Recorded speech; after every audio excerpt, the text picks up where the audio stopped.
T3B TV mbokk yi jërë ngeen jëf ñu ngi rafetlu ànd bi ngeen di ànd ak ñun ci jotaay bi nga xam ne moom la ñuy faral di leen dégtal tey ñu fas yéene waxtaanee doxinu réew mi rawatina ci wàllu politique ak anam bi mu mën a doxee ñu am ci mbégte nag dalal ci Bachir Fofana nekk spécialiste wàllu communication politique itam nekkoon fi itam journaliste Bachir ñu ngi am mbégte di ñëw fii ci sa bureau. di fas yéene wax amal waxtaan bi ak yow. waaw jërëjëf Abdou Khadre maa ngi lay nuyu bu baax dalal leen ci sama bureau. donc effectivement yàlla dafa def tey da ngeen ma daan invité may dem. mais tey ji yéen a ñëw fekk si ma. si fa bërëbu liggéeykaay. mu doon loo xam ne dañ koy rafetlu donc di leen si sant di leen ci gërëm di ñaanal télé bi mu gën a jëm kanam. donc yàgg naa di dem def ay émission foofu noonu ak soxna Ndiaye bi tey di ko nuyuwaale bu baax. donc effectivement li nga ñëw sama bureau ni nga ko waxee. parce que man ça me permet des fois de répondre à beaucoup de gens parce que des fois nit ne ma waa mais yow dañ lay gis partout may leen man de dafa am ñaar. j'ai un problème moo di ni je ne peux pas dire non à un confrère qui me demande une invitation. parce que lu may wax rek je ne m'auto-invite pas fu ngeen ma gis rek xamal ni dañ maa invité foofu dañ maa woo man du ma woo kenn ne ko dama bëgg invité ma muy benn te ku ma invité donte la télé ñetti nit ñoo koy seetaan dinaa la wuyu. parce que dama naan rek nit ki bu la xalaatee ba doy loolo pour ne yow am nga loo war a mën a wax rek kon c'est parce que ñii seetaan télé boobu noonu pour respect ak ñooñ pour respect à la personne en elle-même donc da nga koy nangul loolu. donc nag dañuy liggéey yor suñu liggéey dañuy xëy 8h. dem def sunu liggéey ba 18h ba 19h boobu ñu ko jot bi mayee ñu dem defi sunu ay chronique à la télé egg sunu kër 20h 21h des fois 22h reer tëdd xëyaat le lendemain liggéeyaat loolu mooy sunu quotidien mais alhamdulilah ñu ngi jéem a def en sorte que sunu liggéey di ko motal te tamit saa yu ñu soxlaa ñu mën leen wuyu si. wuyu ji bi nekk xeetu contribution ci débat public. exactement parce que comme je dis souvent.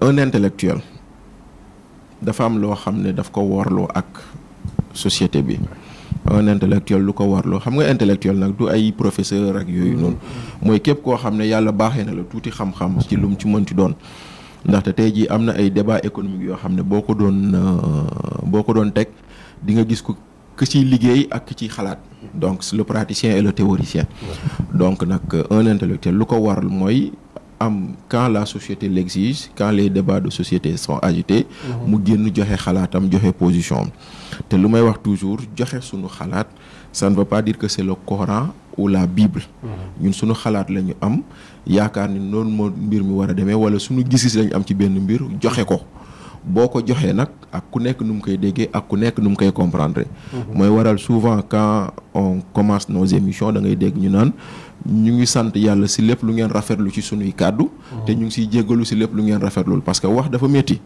donc tu parles en direct c'est enregistré des fois mën nga wax juum mën nga wax loo warta wax nit ñi mere la si des fois mën nga wax loo xam ne nit ñi nuñ koy déggee ak yow ni nga ko waxee day wuute mais loolu yëpp dañ koy comprendre démocratie moo ni mel démocratie c'est la liberté et la pluralité des opinions démocratie nag ñett ko yor day am pouvoir day am opposition day am société civile day am ñoo xam ne dañuy taxawaay saytu bu baaxee ñu ne baax na bu baaxul ñu ne baaxul mais malheureusement dans ce pays nag on a une société civile couchée on a des intellectuels couchés moo tax ñenn saa yi sunu xarit gi sunu classe gi di wax on finit par dire que non yéen ay opposants yi mais oui bon voilà même si ce n'est pas le cas da nga koy xaw a nangu tuuti tout en comprenant que on ne met pas une parenthèse la démocratie c'est là où beaucoup de gens sont trompés waaw noppi leen dañuy toog a toog mais démocratie du demee noonu démocratie c'est la liberté d'opinion c'est la liberté d'expression ku nekk war a wax xalaatam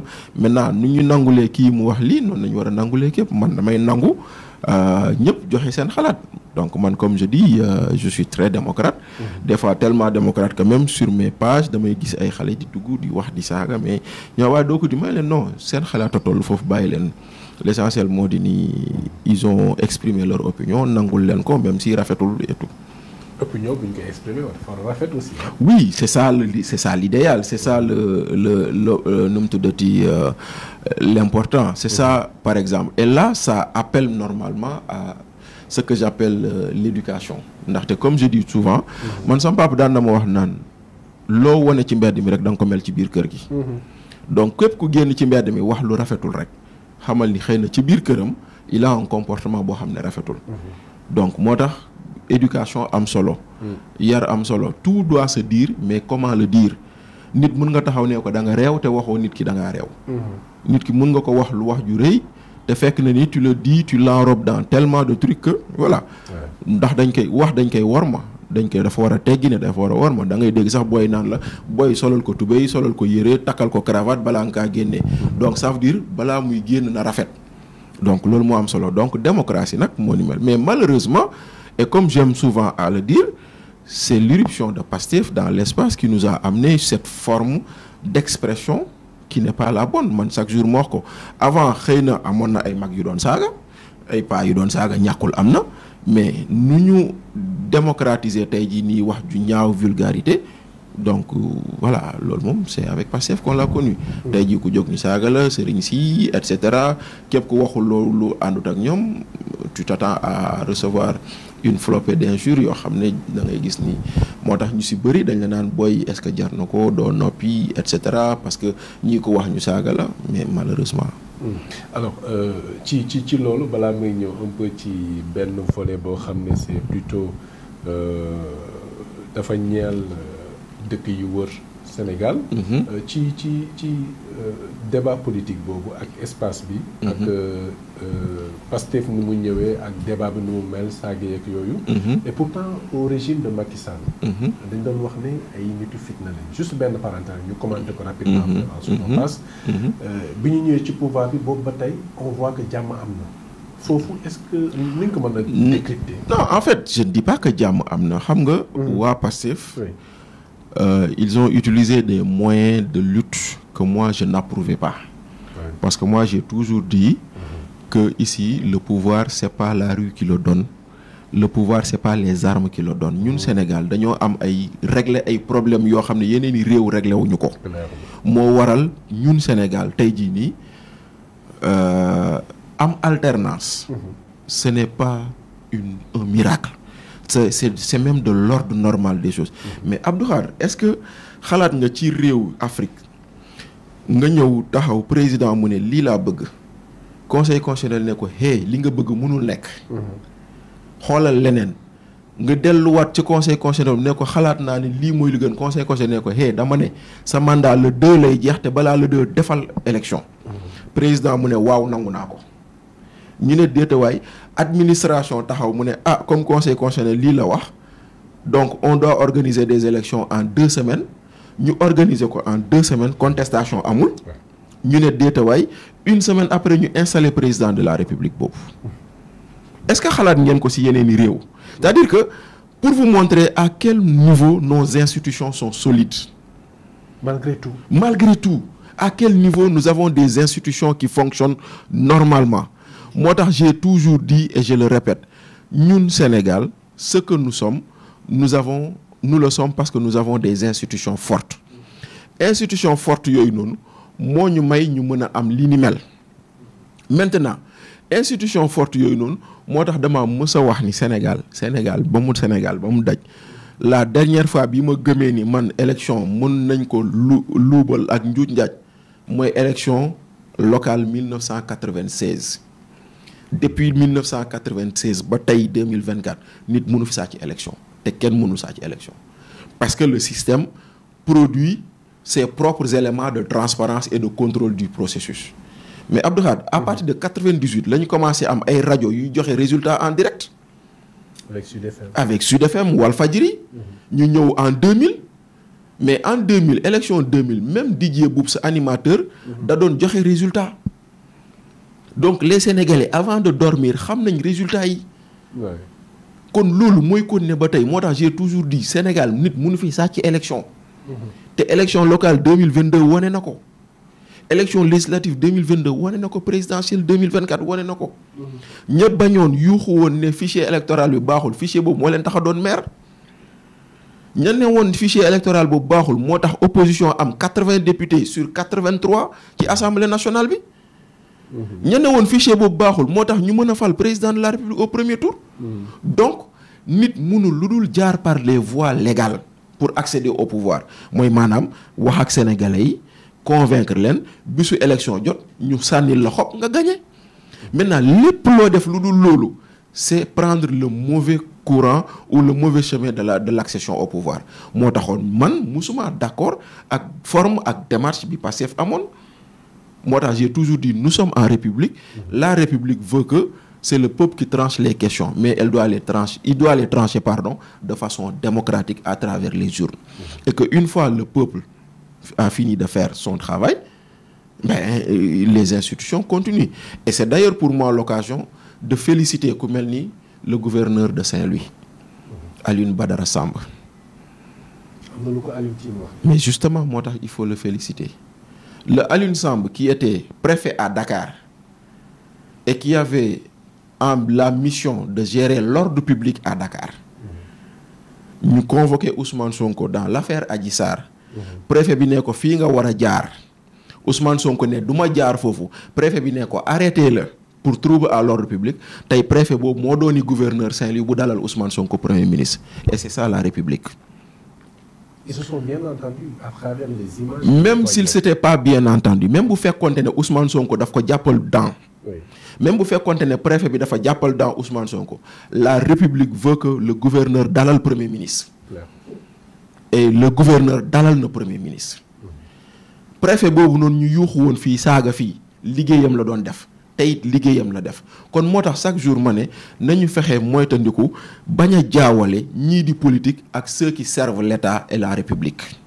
D'accord mais est-ce que Alioune Tine positionné wul comme un lanceur d'alerte c'est vrai que ñu bëri ñu contester le fait que nee na administration territoriale bi fi nekkoon au temps de Macky Sall dañ doon exécuter ay ordres yoo xam ne méngoowul ak na mu waroon demee pour rafetal juste population bi.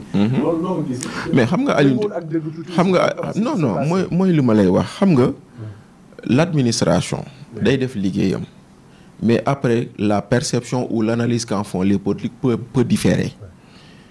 gis nga préfet bu doon tere ay manifestation naan menace de trouble à l'ordre public à Dakar est-ce que xam nga ni nguur gii ba mu toogee léegi tere nañ fi ñetti yoon manifestation pour les mêmes raisons kon la tax lay démb na leen ñu ne woon c'est politique tey jii ñu ne c'est normal man c'est-à-dire que problème boobu ngay am ndaxte fii nii waa Wakaam xaw ma waa Ngor woote nañ fi manifestation ñu tere leen taximaan yi woote nañ fi manifestation ñu tere leen am na fi manifestation bu ñu waroon def terrain ACAPES ñu tere ko avec les mêmes motifs et démb ak barki démb c'était les mêmes motifs qu'on évoquait ñu naan le préfet est à la solde de l'État. Alioune Tine boobu noonu tey di encourager Diomaye à ce que mu jël IGE def la reddition des comptes c'est le même Alioune Tine qui a dit que l'IGE est un instrument politique au service du président de la République pour les opposants xam nga mooy lu ñuy wax rek moi je veux bien j'ai pas dit que toutes les institutions sont parfaites j'ai pas dit non plus que le président musul yëkkati institution bu mel ni IGE dóor ko ci kaw opposant xaw ma j'ai pas dit ça mais par contre c'est pas parce que yónni nañ Abdou Khadre que tout le monde est mauvais donc les généralisations moo baaxul donc aujourd'hui le préfet qui avait fait son travail c'est comme le procureur qui a arrêté aujourd'hui Bah Diakhaté c'est pas le même procureur qui a arrêté Diomaye c'est pas le même procureur qui a arrêté Ousmane Sonko c'est pas le même procureur qui a arrêté Bilal Diatta ak keneen te pourtant Diomaye Ousmane Sonko Bilal Diatta keneen ñu ne parce que procureur boobu il est à la solde de Macky tey jii nii mu jàpp Bah Diakhaté ñu tàccu ñu ne procureur il faut protéger les institutions donc démb les institutions on ne peut pas les protéger hier mais on doit les protéger aujourd'hui gis nga genre forme de réflexion yooyu noonu lañ dul am boo ko waxee ñu ne la non tu es contre ces gens-là mais oui si c'est ça être contre ces gens-là moi je l'assume parce que je veux rester dans des principes la ma bañoon démb jàpp ni baaxul duñ ko def tey ma koy tàccu et malheureusement ay Alioune Tine si loolu lañ nekk ndaxte ñoom ñi taxawoon démb barki démb ne le conseil supérieur de la magistrature président daf ci war a génn amu ci yoon tey jii nii ñoo ñu bëgg a indil ay excuses venant du Burkina Faso pour justifier pourquoi Diomaye ne doit pas sortir du conseil supérieur donc loolu mooy suñu problème en réalité dans ce pays-là moo tax ma naan la on a une société civile qui est couchée on a une société civile partisane et malheureusement ça n'aide pas la démocratie parce que bu baaxee da nga war a ne baax na bu baaxul da nga war a ne baaxul. C'est ça alors yaa ngi tudd léegi Burkina Faso tudd le président Diomaye Faye on sait qu'actuellement il y a un certain clivage oui. Entre la CEDEAO et l'AES l'Alliance des États du Sahel ñu def ñoom ñaar ñëpp ñaari sommet. Oui. Le président Diomaye Faye, dans sa politique diplomatique, def la diplomatie du bon voisinage. Dès les débuts de son magistère, dans pratiquement tous les pays voisins. tey CEDEAO am yaakaar ci moom. pour fexe ba Mali, Niger, Burkina Faso delluwaat ci CEDEAO. yaakaar nga ne la tâche sera facile. Non, il ne sera jamais, une tâche diplomatique n'est jamais facile. loolu moom nañ ko xam waaye nañu xam ni tamit c'est dans la pure tradition de ce que le Sénégal a toujours fait ndaxte bu leen fàtte ni ba mu amee le coup d'État au Niger Macky Sall jëloon nañ ko parmi les médiateurs pour une sortie de crise donc ça veut dire que président Diomaye, et on le félicite là-dessus, il est resté dans le même sillage de notre diplomatie mooy maanaam une diplomatie connue et respectée boo xam ne elle est même sollicitée sur des questions yu nga xam ne yi nii ça touche notre espace ouest africain wala même plus. Maintenant xam nga man li may wax chaque jour ñaar la il nous faut distinguer des putschistes qui sont arrivés au pouvoir par des moyens illégaux qui cherchent à se maintenir au pouvoir de nous ndaxte tey jii nii jëlal Mali jëlal Burkina jëlal Niger la fa am ay coup d'état militaire la kon nag ñun Sénégal en aucun cas ñooñu waruñoo nekk suñuy nawle ñooñu dañ leen war a tirer vers le bon chemin mooy le chemin de la démocratie maintenant ñooñu noonu nga xam ne dañoo jëloon seen nguur à travers des moyens illégaux c'est des gens qui cherchent aujourd'hui à s'accrocher au pouvoir. Maintenant, comment s'accrocher au pouvoir? Demal Mali, tu vas voir que le président de la République a interdit les partis politiques. Le président de la République est en train d'enfermer des journalistes, de les mettre en prison. Le président de la République est en train d'expulser des radios et des télés. Nga dem Burkina, chaque jour, on nous parle d'une histoire de complotite. Moi, madame, le président fait l'objet de complots, menaces, etc. pour justifier sa présence. Donc, loolu noonu mooy les situations. Donc AES ce n'est rien d'autre qu'un tremplin pour moi pour des États putschistes qui veulent continuer à être putschistes et ne pas respecter le jeu démocratique. Si kaw loolu nag bu ñu tànnee président Diomaye xëy na c'est à cause du fait que ñoom ak ñi nekk ci réew yooyu ñoo bokk génération.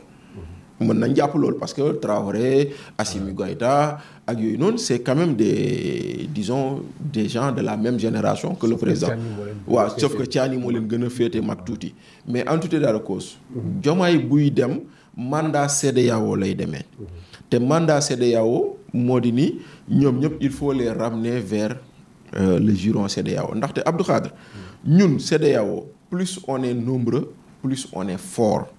Donc l'heure aujourd'hui est aux grands ensembles. C'est pas de petits ensembles. Ndaxte la séparation ne nous donne rien, ne nous rapporte rien. Maintenant pour ñu mën a am séparation xaw ma cohésion boobu noonu il faut que ñoom ñu dellu si mais maintenant naka la ñuy dellu see pour man lañ leen bañaloon nañu xool nu ñu leen koy nangulee mooy maanaam que les gens acceptent de s'accorder sur une période de transition pour rendre le pouvoir aux civils pour que le jeu démocratique revienne bu dee président Diomaye mën na waxtaan ak ñoom ba ñu am ay concessions ci loolu ñu ngi koy encourager bu fekkente ne nag maintenant loolu mënul nekk on constatera mais ñu ngi ñaan mu réussir parce que ndamu Sénégal la bu ñu demee ba ne le Sénégal a réussi à ramener le Mali le Niger et le Burkina dans le giron CEDEAO sunu ndamu président la ñu ngi koy ñaan ñu ngi ñaan mu am mais nañu xam ni daal c'est une tâche qui risque d'être très difficile mais on espère que ñun on a les leviers pour parce que président Diomaye la ñuy gis c'est vrai mais bu leen fàtte ni diplomatie sénégalaise dafa bëri ay kàngam yoo xam ne dañuy liggéey suuf te nag diplomatie moo leen la baaxoo mooy maanaam la ñuy waxtaanee ba di indi déggoo kenn du ko teg ci table bi dañ koy waxtaanee ba déggoo ñu soog a teg ci table bi kon nag loolu nag ñu ngi xaar kon nag bu ñu yàkkamti tamit c'est pas quelque chose boo xam ne da nga koy yëkkati tey mu am résultat tey. D'accord. Alors est-ce que dans une autre mesure bu fekkee ne par exemple parce que éventualité yëpp da nga koy prévoir. Oui. mën na am au cas où mu am échec. Est-ce que cela ne pourrait pas se retourner comme étant le risque pour le Sénégal? Bon, ça mën a encourir. Ouais, le Sénégal pourrait encourir le risque que justement comment ça s'appelle encore avoir son image écornée. Mais bon, c'est aussi un succès parce que tey jii nii quoi qu'on puisse dire, si on prend l'exemple Yaya Jammeh Adama Barrow, le fait que le président Macky Sall taxaw pour restaurer l'ordre démocratique à la Gambie, ça nous a valu ak yooyu noonu. Maintenant le contraire aussi nous aurait valu leneen, mais en espérant que du si am. Mais comme je dis rek xam nga cette situation montre que lu may wax chaque jour rek ku taxaw ci gradin yi di wax ak ku sëgg ci biir làmb ji di bëre du benn. Ndaxte ñoom waa Pastef bañ nekkee ci gradin yi que CEDEAO jël mesure contre ces pays là. bu leen fàtte ni dañoo defoon benn communiqué ŋàññi loolu. bu leen ko fàtte. dañoo def benn communiqué ŋàññi le fait que la CEDEAO jël des mesures contre le Mali, contre le Niger, contre le Burkina. Mais tey jii nii les États AES sortent gis ngeen déggoo communiqué. kon loolu mooy lu ñuy wax chaque jour rek. Il ne faut pas que les principes soient à géométrie variable. Il faudrait que boo bañee lii nga mën ko bañal ñëpp boo nee lii baax na nga nangu ni baax na quelles que soient les circonstances. Maintenant mon président Diomaye on espère qu'il va réussir. Man je n'imagine pas un échec bay imaginer lan la ñu mën a yàqal. C'est vrai que mën nañu yàqal mën nañu dox une image écornée mais maa ngi ñaan mu réussir dans cette mission qu'on lui a confiée et que xëy na tamit des pays CEDEAO 15 lañu. boo génnee les 3 états yu dem créer AES ñu si des ne bu ñu toogee ba ne jiital nañ président Diomaye pour mu dem dox si xëy na déjà c'est une marque de reconnaissance d'un état et de son président. C'est ça. Alors pour descendre un peu ñëw ba ci biir Sénégal c'est vrai que politique diplomatique yi ñuy mener présence bi à l'international c'est imposant. Mais à l'interne au Sénégal nous avons un duo. Un duo boo xam ne fonctionnement bi pratiquement bokkul ak ya fi daan am. bu ñu defee comparaison entre le président Macky Sall et son premier ministre Amadou Ba. On voit nettement un président de la République Macky Sall qui est au devant. Fii nous avons pratiquement le contraire. Oui.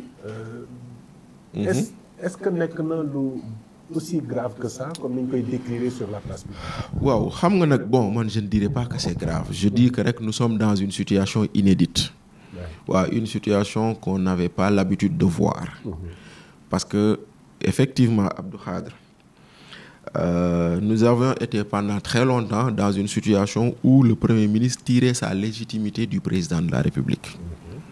Mais cette fois-ci nous sommes dans le contraire. Aujourd'hui, c'est le président de la République qui tire sa légitimité du Premier ministre. Parce que Premier ministre, en tant que chef de parti, moo tànn candidat am gagné élection. Donc li may wax chaque jour Diomaye ñu ngi ko fale ci barke Ousmane Sonko. Ndaxte boo dégloo militant Pastef fi am na ñu dem ba naan ñu won ñu bàmmeel sax boo ñu ko wanee ñu votel ko. Donc tey jii nii Diomaye tire sa légitimité de Sonko. Loolu noonu c'est au plan politique.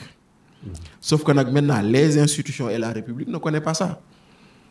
Les institutions et la République ce qu'ils connaissent ou ce qu'elles connaissent plutôt maanaam moo di ni kii ñu takkal janj yi takkal ko langue yi jox ko raay yi c'est pas Ousmane Sonko c'est Bassirou Diomaye.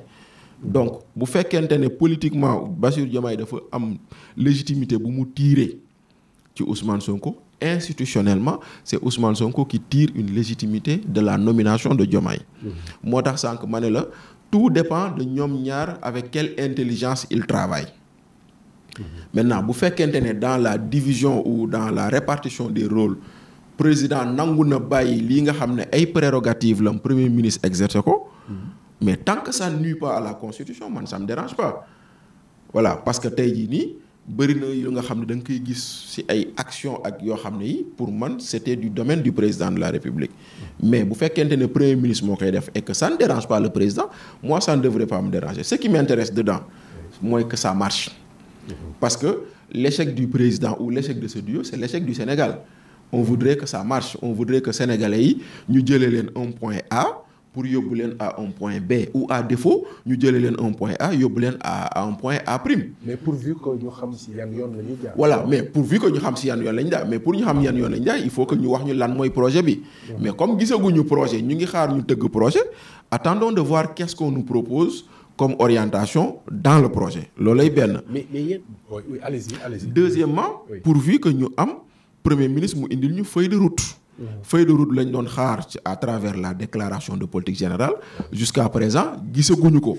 Maintenant l'argument qu'on essaie de nous servir pour man c'est un argument bidon parce que pour man faut pas nous dire que le règlement intérieur baaxul moo tax premier ministre mënta dem assemblée et de surcroît faut pas vouloir substituer l'Assemblée nationale à une assemblée populaire loolu moom pour man c'est une fuite en avant. Mais on devrait quand même ñu des ci cadre légal. Oui, le cadre légal c'est la constitution d'abord. Oui. La constitution moo wax ni le premier ministre fait sa déclaration de politique générale. xam nga en matière de droit dafa am lu ñuy wax des notions impératives. On dit Abdou Khadre fait le journal. Donc c'est une injonction. Donc dès l'instant que c'est une injonction loolu rek boo ci yemoon soxlawul nga koy utal ay yeneen forme de truc tu dois pouvoir le faire. Donc déclaration de politique générale parce que dañoo bind texte bi ñu ko bindee après sa nomination. Donc bu ñu la nomination kañ la décret bu génnee ñu ne fal nañ la. Après sa nomination le premier ministre fait sa déclaration de politique générale devant le Parlement. On n'a pas dit devant des Sénégalais, on n'a pas dit au stade, mais devant le Parlement, donc à l'Assemblée nationale. Mënoo ko def feneen fudul foofu du point de vue légal. C'est pareil pour la déclaration de patrimoine. Le président de la République ba tey may wax ak yow nii dégg guñu mu def déclaration de patrimoine te loolu tamit c'est une injonction. Après sauf avant bu ñu koy élire. Non, loolu c'était une déclaration. Oui, juste précision. Voilà. Mais qu'après c'était une non, en tout cas un document public. Ce qui a été fait avant les élections, c'est une déclaration politicienne. C'est pas la déclaration du président avant les élections. Diomaye n'était pas président. Oui. Donc c'était le candidat. Bu ko defoon avant, ça n'empêche pas que buñ ko falee ba mu waat da ko war a defaat. Même s'il nous reconduit le même document. moo xam mais l'essentiel loolu c'est une obligation constitutionnelle qui n'est toujours pas respectée. Voilà, maintenant les gens disent que la constitution ne fixe pas de délai mais non dañoo ne après sa prestation de serment. Donc là-bas également il y a un caractère d'injonction mais ba tey jii nii gisaguñu ko. Donc déclaration de politique générale aussi même chose. Le premier ministre ne peut pas se réfugier derrière un règlement intérieur incomplet pour ne pas le faire.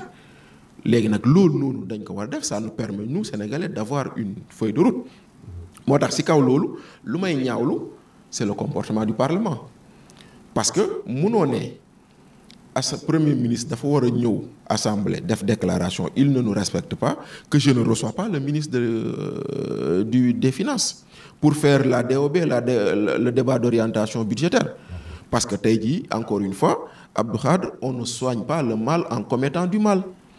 C'est pas parce que premier ministre la mu def du yoon que yow aussi da ngay jalgati yoon parce que tey jii nii à défaut de la déclaration de politique générale le débat d'orientation budgétaire nous aurait au moins permis de savoir sur l'année à venir qu'est-ce que le gouvernement prévoit de faire ndaxte lañ ko waroon waxtaanee pour ñu xam ni par exemple le gouvernement prévoit X milliards de budget sur 2024 et que sur 2025 pardon et que ce budget ou ces milliards iront dans tel secteur dans tel secteur dans tel secteur tey jii kenn mënu ko am donc loolu noonu aussi c'est pas normal encore une fois Ousmane Sonko wàcc na yoon mais députés yi aussi tamit jalgati nañ yoon. D'accord. ñu ngi wax d'ailleurs à cause de ce genre de blocage là que ñu bëri ñu soutenir ñu dissoudre l'Assemblée nationale. waaw.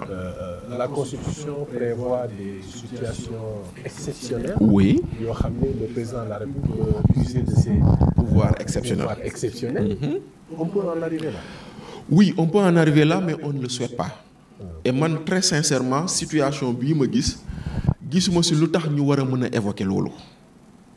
Parce que loolu en fait c'est des trucs de l'article 52 je crois de la Constitution yoo xam ne dañ naan si le fonctionnement des institutions dafa am lu ñu ci remettre mais ba jamono yi Macky Sall di bëgg toxal élection yi jamono yooyu sax dama toogoon ne gisuma fi lu tax ñu war a mën a évoquer une situation de crise pour ñu toxal élection yi parce que la amoon c'est le dialogue normal et naturel des institutions.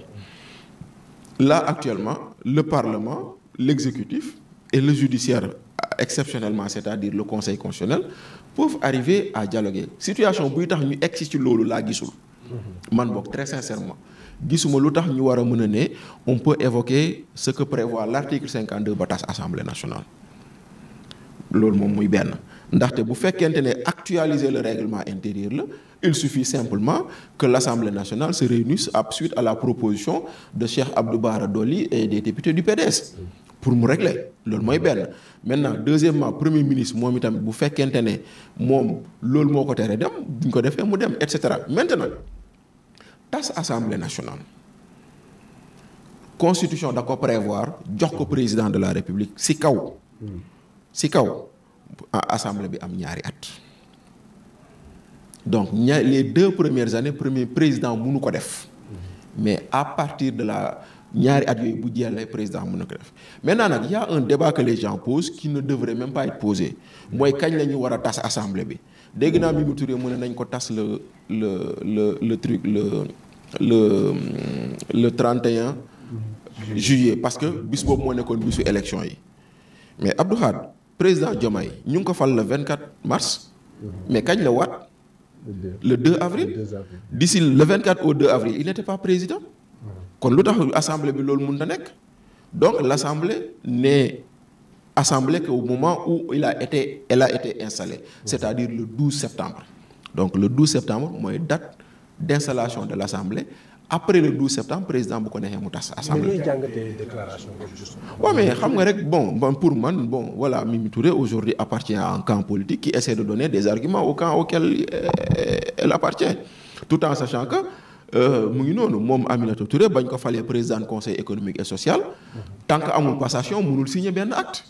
Lu tax maintenant ñu ne décret bi dañ koy commencer compter jour bu ñu ko falee mais non c'est la même chose. Ça c'est des choses terre à terre yoo xam ne moom à son niveau fu mu toll warta mën a réfléchir noonu. Xëy na man mi jàngul dara war naa mën a wax loolu mais moom warul mën a wax loolu parce que dal na ko. Wàccee nañ Abdoul Mbaye fal ko premier ministre mu toog ñeenti fan def former gouvernement après day def passation tant que deful passation elle n'est pas complètement investie comme premier ministre. C'est pareil fal nañ ko fi président conseil économique et social même chose ba ñu wàccee Aminata Tall ba keroog moom ñu koy installé en tant que présidente elle n'était pas présidente. Kon nag loolu moo nekkaat fii maintenant nag moom président de la république bu demoon ba après le 12 mu tas assemblée nationale. Donc mën nañ njort ni xëy na ku ko votel budget bii di ñëw du ko am. Donc moo tax ñenn ñi jàpp ni balaa ñëw mën a tas assemblée nañ fekk nañu voté budget bii di ñëw ba pare. Loolu mooy benn mais loi bi tam dafa ne boo tasee assemblée da nga war a organiser élection dans les 90 jours. C'est ça. Donc problème bi mooy dans les 90 jours yooyu boo ko naree organiser élection am na lu bëri loo xam ne ci code électoral bi doo ko mën a def parce que code électoral bi daf la fixel ay délais. Bu ñu waree dem ci élection législative 6 mois avant war nañoo déposer lii war nañoo jël liste parrainage war nañoo def lii caution bi war nañ ko teg yooyu yëpp avec des délais yoo xam ne ci 90 jours day gàtt. Xam nga kon nag moo tax bu boobaa lan mooy des Abdou Khadre mooy que les acteurs politiques ñu toog ñu waxtaan moo tax man dans une démocratie on ne peut pas faire l'impasse sur des discussions entre les acteurs politiques. Moi je suis un fervent défenseur du dialogue je continue à le défendre kon dialogue bi dafa war a mën tax ñu toog ñu ne léegi bu ñu naree dem ci tas assemblée nationale ndaxte sañ-sañ bu ñu jox président la délai yi nekk ci code électoral bi nga xam ne c'est une situation normale léegi qu'on est dans une situation exceptionnelle que faire comment réduire les délais ñu ne donc dans ce cas nañu déggoo ni parrainage bi nii lañ koy defee wala nañ déggoo ni nañ dindi parrainage parce que situation exceptionnelle la. Comme cela s'est passé à la présidence. Mais voilà boo waxtaanee ba pare nga jël ko saisir ko jox ko conseil constitutionnel nga ne ko avis la laaj lii lañu loi wax mais compte tenu situation bi nii lii noo ci gis conseil constitutionnel ne waaw d'accord naa ñu jëfe conseil constitutionnel ne waaw d'accord ma ñu toog ba keroog élection mën a parce que loolu il faut mu am il faut que le pouvoir et l'opposition acceptent de se parler pour l'intérêt des Sénégalais bu loolu amul rek c'est ay situation de fausse tension la ñuy jël parce que loolu lañ nekk def nii on est dans une fausse tension qui ne dit pas son nom. Alors pour terminer très rapidement comme ça ñu bàyyi la ci liggéey bi wax nga tout à l'heure projet bi. Oui. Projet bi mënuñu xam quel est le contenu parce qu'il n'y a pas encore déclaration de politique générale. Am na koo xam ne jege woon na fi loolu lu xale. Yoro Dia. Oui.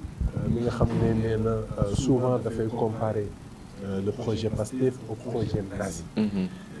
On ne sait pas quel est le contenu du projet PASTEF. Et dans quel sens il comprend sa déclaration. Non xam nga Yoro Dia il a déjà dit projet Naxe Mbaye donc waaw moom daal moom waaw nee na projet bi Naxe Mbaye la et cetera bon nee na la démarche c'est pas le projet Pastef il a dit la démarche Pastef le projet Pastef parce que mooy li ma la doon wax sànq xam nga nee naa la nous avons une politique nous avons un pays où tout doit se régler par les urnes tout doit se régler par les urnes man moo tax chaque jour ma naan nous sommes un pays où le peuple ne s'exprime que par les urnes maintenant entre deux expressions du peuple ce que nous avons c'est la démocratie d'opinion mooy ku am sa xalaat wax ko nga mën seet si Bachir dem seeti keneen et cetera comprendre moom dafa gis ni démarche bi waa Pastef am daf ko comparer ak démarche bi Hitler amoon et je rappelle que je rappelle que Yoro Dia n'est pas le premier à user de ça à propos de Pastef parce que Aliou Sall durant les élections législatives mës na wax li ni mel nee na ku xool démarche Pastef xool démarche Hitler avec les nazis Aliou Sall waxoon na ko c'était lors d'une émission sur la 2STV ak ñoom Babacar Dione maire de Guédiawaye en ce temps-là ak yooyu noonu donc Yoro Dia qu'est-ce qu'il dit mu ne waa Pastef dañoo ñëw dans un premier temps bëgg a daaneel nguur gi parce que Hitler quand même aussi dans sa marche à un moment donné il a voulu faire un coup d'état ça a échoué on l'a mis en prison c'est quand on l'a mis en prison qu'il a écrit Mein Kampf mon combat léegi nag moom loolu lay wax noonu mu ne dañoo bëgg a daaneel nguur gi donc atteinte à la sûreté de l'État affaire yooyu noonu après ñu jóge fa ñu ñëw conquête de pouvoir par les urnes donc loolu lay gis noonu Pastef aussi après ba ñu jëmee seen démarche insurrectionnelle qui n'a pas marché ils ont conquis le pouvoir par les urnes maintenant une fois qu'ils sont arrivés au pouvoir Hitler avait dit écoute il faut enlever la démocratie parce que c'est pas un bon système donc tout ce qui est médias et cetera nga censurer ko lakk ay livres et cetera donc moom lu muy gis nii si nu ma ko comprendre boog loolu lay bëgg a wax maintenant keneen xëy na gisee na ko neneen mais man si lu ma comprendre c'est pas que waa Pastef sont des nazis mais démarche boobu noonu la da ngay ñëw parce que tey jii nii seetlul képp ku wax loo xam ne neexul waa Pastef quelle est la première des choses qui pourrait t'arriver on t'abreuve d'injures on te menace et même bu fekkente ne agression physique sax mën na ci am ñu def la ko donc muy noonu tey jii nii bëri na ñoo xam ne dañuy ñëw naan la Abdou Khadre tu es courageux parce que lu ngay wax et cetera pourquoi parce que xëy na ñoom ils n'ont pas le courage de s'exprimer tel que tu le fais donc loolu mooy nekk loolu maintenant nag moom Yoro Dia loolu leen wax yéen a ngi toog di seetaan on s'attaque aux médias ngeen di noppi bu ëllëgee on va s'attaquer à d'autres parce que quand même c'est vrai que Ousmane Sonko a eu à accuser le président du Conseil constitutionnel de corruption dans ce pays et ça n'a choqué ni les magistrats. Ousmane Sonko. Oui ba muy dem Grand Théâtre waaye président Conseil constitutionnel corruption la wax ça n'a choqué ni les magistrats yi nga xam ne quand le PDS avait accusé des membres du Conseil constitutionnel de corruption avant les élections nga gis seen association bi xam nga seen syndicat bi jóg def benn sortie pour dénoncer cela alors que ici c'est le Premier ministre qui fait ça ne choque personne ça ne choque pas la société civile ça ne choque pas les magistrats eux-mêmes le concerné ne dit rien donc voilà moo tax mu naan leen tey jii nii vous êtes en train de dire de regarder à ce qu'on s'attaque aux médias mais demain on va s'attaquer aux magistrats on va s'attaquer à d'autres foofu lay waxee.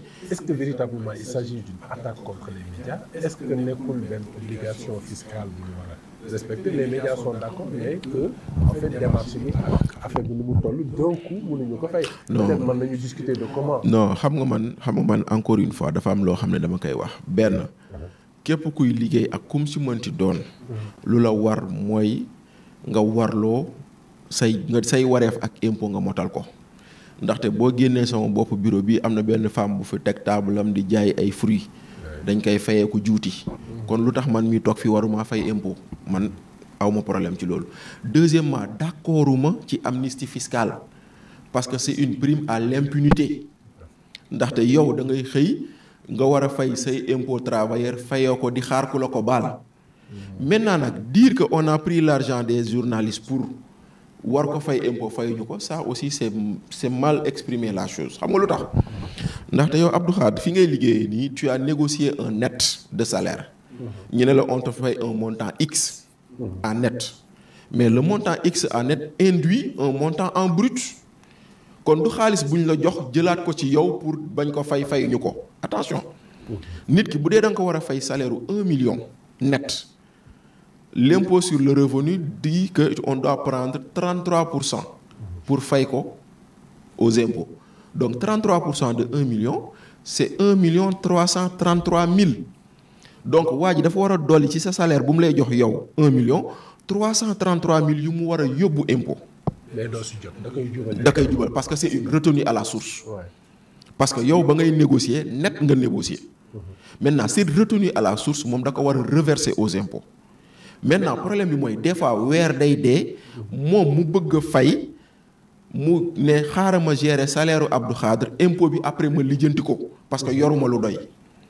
mais quand le média déclare que Abdou Khadre a reçu 1 million de francs net kon implicitement le média a déclaré que le salaire brut de Abdou Khadre c'est 1 333 000 kon moom nangu na ni yoreel na état 333 000 donc du xaalis bu ñu la joxoon nanguwaat ko ci yow attention parce que cette perception là waaw cette perception là elle peut induire en erreur des gens ñun sur nos salaires on ne nous donne pas le brut pour ñu ne ñu delloowaat leen kii bi dañuy dagg à la source directement après nag bu ñu ko dajalee yóbbu maintenant nag que des médias aient des difficultés c'est normal mais que des médias refusent de payer c'est pas normal donc pour man tout média doit payer ses impôts amnistie fiscale d'accord uma ci léegi nag maintenant président bi fi nekkoon da ko doon def man ànduma ci président bi ñëw na nee na jeex na la woon ni na dootul amati d'accord maintenant lu ci des nag mooy waxi fiscalité lu ñuy toog waxtaanee la et nous invitons vraiment le président de la République et les éditeurs de presse à s'asseoir autour d'une table pour voir comment dépasser ce problème et après maintenant comment trouver des alternatives à ce que nit ñi mën a am des ressources qui leur permettent de faire face à leur kii te benn ci alternative yi man sama proposition la maa ngi koy jox waa CDEPS ñu yóbbu ko Abdou Khadre nous sommes une télé en ligne parce que je dis nous yéen seen télé vous êtes une télé en ligne ça veut dire que ku leen bëgg a seetaan day jënd connexion pour seetaan leen connexion boobu muy jënd ça rajoute ou ça renforce le chiffre d'affaires des opérateurs de téléphonie kon est-ce que jotul ñu xalaat nu ñuy compee si lu opérateur de téléphonie am pour jox ko média yi parce que am na koo xam ne bu jëndee connexion c'est pour aller sur YouTube regarder ce que disent les médias te loolu si quelque chose boo xam ne c'est banal et mine de rien ça peut rapporter beaucoup d'argent ndaxte tey jii c'est très faisable jëlal ñetti opérateurs yu fi nekk tu as Expresso tu as Free tu as Orange boo dajalee ñoom ñëpp seen chiffre d'affaires c'est plus de 2 000 milliards de francs CFA imagine qu'on prenne 1% de ces 2 000 milliards c'est tout de suite 200 milliards aide à la presse musul tollu 10 milliards aide à la presse musul tollu 10 milliards maintenant nag boo nee am nga kañatu 200 milliards tirés des opérateurs de téléphonie pour alimenter la presse maintenant da nga fexe nag ba média bu nekk la ko warloo ak journaliste am mu motal ko maanaam fay ko salaire à temps fay ko un salaire décent cotiser ko IPRES cotiser ko caisse de sécurité sociale cotiser ko IPM loolu la ñuy xaar bu boobaa mu nekk benn conditionnalité ku mënut a respecter loolu doo laal ci xaalis bi et pourtant c'est possible et très faisable c'est pas compliqué il suffit de le vouloir il suffit que la proposition soit faite te moo tax ñu koy wax di ko proposer waa CDEPS bu ñu ko mënee jël bu ñu si mënee liggéey parce que mës naa ko wax Ibou Fall woo ma mu ne ma tu peux même pas savoir combien les gens peuvent récolter imagine nous tous nous utilisons des téléphones pour aller sur internet imagine qu'on prenne 1% sur le nombre de téléphones vendus au Sénégal ñu ne pour alimenter les médias parce que nit ñi téléphone la ñuy seetaane télé léegi imaginez loolu rek il y a énormément de niches d'argent possibles yoo xam ne ça permettrait ou ça pourrait permettre de financer les médias que du ñu am problème impôt te loolu nag ñun comme président Diomaye moom dafa mës a wax ni dañoo war a dimbale presse bi ñoom tam éditeur patron de presse yi ci démarche boobu ñu ngi leen ñaan ñu dem toog waxtaan bu ñu waxtaanee am solution yoo xam ne mën nañ ko def ndaxte tey jii nii boo jëlee le secteur touristique defal nañ ko fiscalité allégée parce que dañoo jàpp ni secteur bi da ko soxla mën nañ dem ba amal presse bi tam fiscalité allégée parce que faut pas voir les médias en tant que tel faut voir l'outil démocratie ndaxte tey am na ay réew yoo xam ne pare nañ pour dugal seen xaalis ci sunum réew c'est parce que dañoo ne nous sommes un pays démocratique le Sénégal a bénéficié de 2 financements américains avec le MCA parce que nous avons le premier critère c'est la démocratie donc démocratie tax na aux États-Unis ñu dugal fii presque 300 milliards de francs CFA. Démocratie tax na on a eu un premier financement de plus de 270 milliards avec les États-Unis kon nag bul xool simplement nit ki mais xoolal environnement bi lu mu ñu mën a jural ndaxte tey jii am na réew yoo xam ne nit ki dañ naan Sénégal c'est un pays démocratique lu lay neex wax des fois sax man dama bokk si ñu jàpp naan réew mi on permet aux gens de dire trop de choses parce qu'il y a beaucoup de choses yu nit ñi di wax normalement dans un pays dans d'autres pays kenn du ko wax. Oui. Désolé que mu demee nii compte tenu des conditions yu ngeen ko defee. waaw mais merci jërëjëf. donc bu soobee yàlla. dans le cadre d'un débat. bu soobee yàlla contradictoire. incha allah. dina permettre les gouvernants. tout à fait décideurs, tout à fait. ñu am les orientations. Effectivement. Par rapport à la prise de décision. Effectivement Ça sert à ça aussi. Voilà, ça sert à ça parce que comme on dit les citoyens se doivent d'être alertes. Être alerte mooy le contrôle citoyen boobu noonu ñu jëmmal ko. Les citoyens doivent interpeller les gouvernants par rapport à ce qu'ils nous ont promis, par rapport à ce qu'ils veulent faire wala par rapport ak lu ñu jàpp ni moom la ñu war a def. ndaxte tey jii nii je donne un exemple on est en train de distribuer les semences. am na ñoo xam ne ñu ngi koy rafetlu am na ñoo xam ne am nañ ay propositions d'amélioration mais dañ ko war a wax kilifa gi ne ko monsieur le ministre li ngay def rafet na waaye bu ñu sañoon nga yokk ci lii. waaw wala ñu gis luy sox ñu ne ko monsieur le ministre lii mu ngi sox boo ci tegee sa baaraam c'est pour que ça alerte. donc loolu aussi lu am solo la te di leen sant bu baax di leen gërëm te di ñaan yàlla ñu gisewaat beneen yoon incha allah. incha allah très bien jërëjëf Bachir Fofana jërë ngeen jëf mbokk yi ci teewlu bi di leen dig daje kon beneen yoon si yeneen waxtaan ci T3B jërë ngeen jëf. yaatal nañ parce que waxtaan.